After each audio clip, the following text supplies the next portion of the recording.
JKSSB के police constable exams हुए थे और उसके बारे में कल हमने एक रिपोर्ट के जरिए आपको सारा मामला समझाने का प्रयास भी किया था। दूसरी तरफ हमारे साथ कल की वीडियो में शिखा बंदराल मौजूद थी, जिन्होंने इस मैटर को काफी सीरियस तौर पर बताया और उन्होंने ये भी कहा कि इसके ऊपर कुछ ना कुछ जरूर होना चाहिए। तो अब बारी है जेकेएसएसबी कांस्टेबल के जिस एस्पिरेंट ने एग्जाम दिए हैं उनके लिए सुनाने वाली खबर की। दरअसल कहीं ना कहीं खबर का असर देखने को मिला है, क्योंकि जेकेएसएसबी की जो चेयरमैन है इंदु कंवल चिब, उनकी तरफ से कमेटी का गठन किया गया है ताकि इस मामले को थोड़ा सा डीप स्टडी किया जा सके कि आखिर हुआ क्या है। जैसे हमने आपको कल डेटा बताया था, उस डेटा के हिसाब से कुछ कैंडिडेट्स थे जिनके मार्क्स बहुत ही ज्यादा कम आए थे एक सब्जेक्ट में और दूसरे में उनके मार्क्स बहुत ज्यादा आए थे। कहीं ना कहीं ये बड़े सवाल की तरफ एक इशारा करता है कि आखिर इतने कम समय में इन लोगों के मार्क्स इतने ज्यादा कैसे आ गए। दरअसल जो पहला एग्जाम हुआ था उस एग्जाम में 10th का सिलेबस रखा गया था, यानी कि वो एक 10th बेस्ड एग्जाम था। उसके बाद जो अगला एग्जाम था वो 12th बेस्ड एग्जाम था, यानी पीसीएम, फिजिक्स और मैथ्स का रिलेटेड ये एग्जाम था। और कहीं ना कहीं इसके बाद जो इनके मार्क्स आए थे उन मार्क्स ने काफी सारे स्टूडेंट्स और जितने भी लोग जिन्होंने इसके ऊपर डीप स्टडी की उनको एक सवाल लोग के साथ घेर दिया कि आखिर जिनके मार्क्स एक सब्जेक्ट में 0 हो सकते हैं उनके मार्क्स दूसरे सब्जेक्ट में 73.75 आखिर कैसे हो सकते हैं।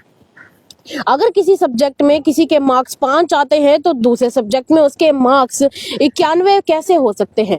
कहीं ना कहीं कई तरह के सवाल उठ खड़े होते हैं। कहीं किस तरह प्रकार की धांधली हो रही है, किस तरह के इंसिडेंट्स इन सभी एस्पिरेंट्स के साथ हो रहे हैं और कौन ये सब के पीछे है, ऐसे कई सारे सवाल उठ रहे हैं। जम्मू कश्मीर में सभी नौजवान चाहते हैं सरकारी नौकरियां। कितने सारे ऐसे नौजवान हैं जिन्होंने पढ़ाई कर रखी है और पढ़ाई करने के बावजूद नौकरियों के इंतजार में बैठे हैं, एग्जाम्स भी देकर बैठे हैं जनाब। कुछ एज रिलैक्सेशन मांग रहे हैं, कुछ ऐसे हैं जो कह रहे हैं कि हमारा एग्जाम हो चुका है पर उसमें धांधली है, पर उस धांधली को अभी तक ढूंढने के प्रयास कम दिखाई दे रहे हैं। हालांकि फायर एंड इमरजेंसी सर्विसेज की अगर मैं बात करूं तो उसमें भी यही देखने को मिला कि सभी जितने भी एस्पिरेंट्स थे उनका ये कहना था कि अब हमारे लिए इस पर कुछ ना कुछ किया जाना चाहिए। एसीबी ने अपना काम अभी करना शुरू किया है, जिसके तहत अब सबको सवालों के घेरे में लिया जा रहा है। अब इससे जुड़ी बड़ी अपडेट ये है, मैं जेकेएसएसबी के पुलिस कांस्टेबल एग्जाम की बात कर रही हूँ, कि चेयरमैन इंदु कंवल चिब ने एक टास्क फोर्स का गठन किया है जो इस मामले को संजीदगी से देखेगी और अंदर से सारे डेटास को ये टीम ढूंढ कर निकालेगी और चेक करेगी कि आखिर अंदर से किस प्रकार की धांधली की बू आ रही है। कहीं ना कहीं इन सभी टास्क फोर्सेस से ये भी कहा गया है कि आपको अपनी इस रिपोर्ट को एक टाइम बाउंड मैनर में कंप्लीट करके सबमिट करवाना है, ताकि जितने भी एस्पिरेंट्स अभी इंतजार कर रहे हैं न्याय का, उनको समय पर न्याय मिल सके। कहीं उनको इतना समय इंतजार ना करना पड़े कि वो लोग ओवर एज हो जाए। ऐसे में जैसा कि मैंने आपको कहा कि उनको ये कहा गया है कि आपको रिपोर्ट जितनी हो सके उतनी जल्दी सबमिट करनी है और एक टाइम बाउंड मैनर भी उनको दिया गया है। कहीं ना कहीं जेकेएसएसबी के पुलिस कांस्टेबल एग्जाम के एस्पिरेंट्स के लिए ये एक अच्छी खबर हो सकती है।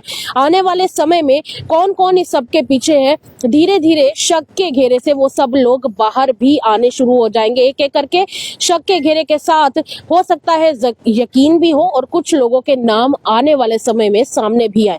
जम्मू कश्मीर का युवा क्या चाहता है? जॉब्स चाहता है। पढ़ाई लिखाई तो हो चुकी है, पर उस पढ़ाई लिखाई का असली मतलब तब बनता है जब आपने जो पढ़ाई की हो उसके जरिए आप जॉब्स कर रहे हो। कहीं ना कहीं आप योग्य हैं, पर योग्य होने के बावजूद जब आपकी योग्यता के मुताबिक आपको आपकी जॉब्स नहीं मिलती हैं तो कहीं ना कहीं एक दुख होता है उन सभी एस्पिरेंट्स को जो इतने सालों से डिग्रियां इकट्ठी करके बैठे हैं।